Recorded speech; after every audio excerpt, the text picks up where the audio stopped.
My agents have found nothing. With the Illuvians, he could be anywhere. Maintaining the Inquisition, even as a peacekeeping force, leaves us vulnerable to agents of the Dread Wolf. But also gives us the strength to respond. We will need to be careful. Solus knows everything about us. Who we are, how we work, our strengths and weaknesses. Then we find people he doesn't know. We will stop Solus by any means necessary.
What is this?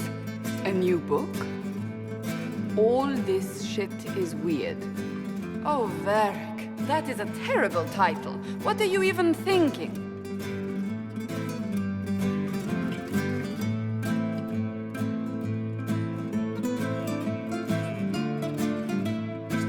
The sky churned like a rolling sea on a dark and stormy night, centered on a gaping hole that led to the arse end of nowhere. A hole that spit up many things that day, comets, demons, and a whole lot of trouble. It's about the Inquisition.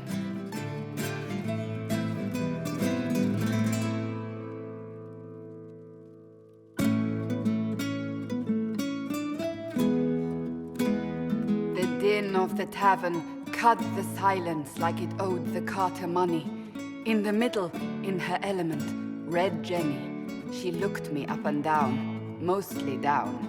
"Not playing, weirdy," she said, gesturing with and dismissively eating a sandwich.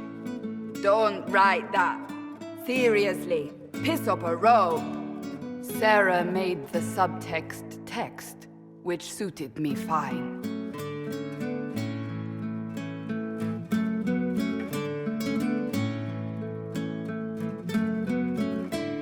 The court enchanter swirled into the room like a drop of beautiful poison spreading in a wineglass. She sized me up with a glance. "I'm so glad you made it, my dear," she said.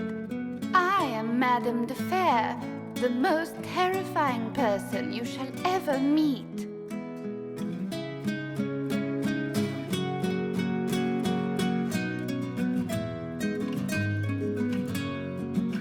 Liliane enfolded Alphonse in an embrace as warm as a serpent's kiss. I always knew I could count on your support. The Count did not feel the bite of her poisoned dart until it was too late. Even if it requires your death.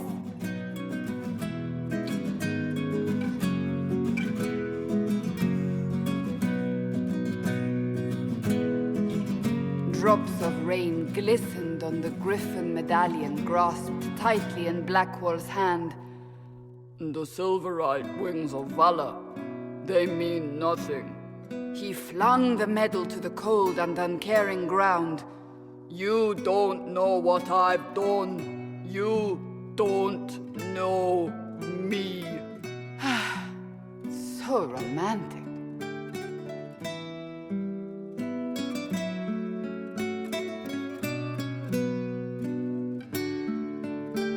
Cole moved like a shadow that also moved like a knife.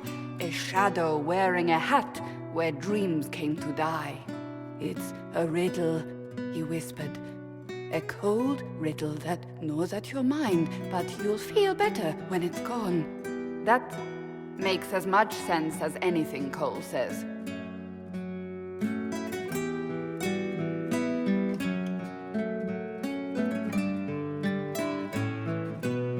Do you place your herald above the law, Ambassador? Whose law, my lady?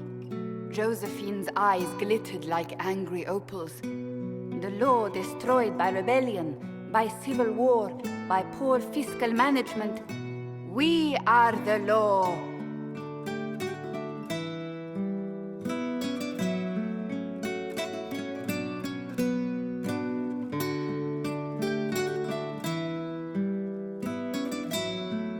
We left our mark on Adamant, but the dust hadn't settled, and neither had Harding. I can offer you a drink, if I catch your meaning. If you caught my meaning, you'd have offered a double. What is even happening here?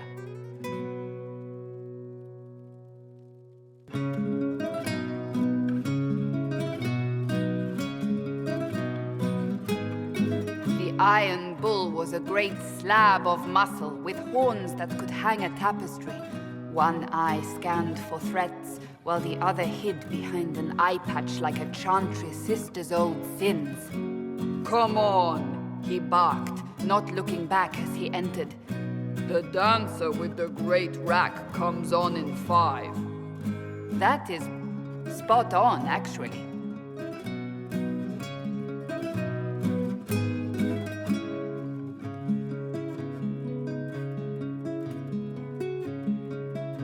The commander had the look of a Templar who had seen the worst of humanity, yet still had the time to style his hair. This isn't just a war, he said, his gaze steely like a dull blade. It's the only war. Cullen! That's Cullen!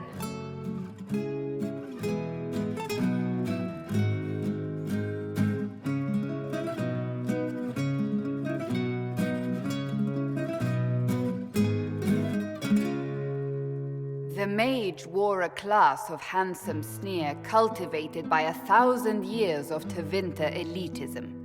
The name's Dorian, he glared. D-O-R-I-A-N. Spell it right, you marble-headed lump, or it's toad time. A toad? That's hardly credible.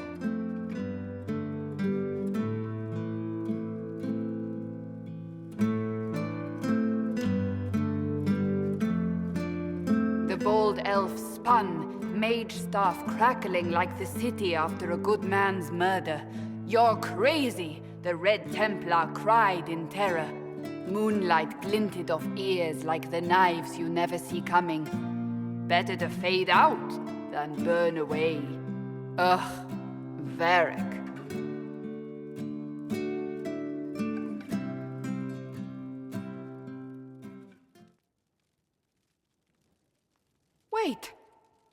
my!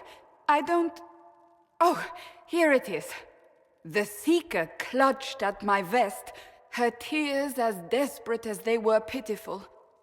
"Varric, I was wrong about everything," she sobbed. "Could you find it in your noble heart to forgive me?"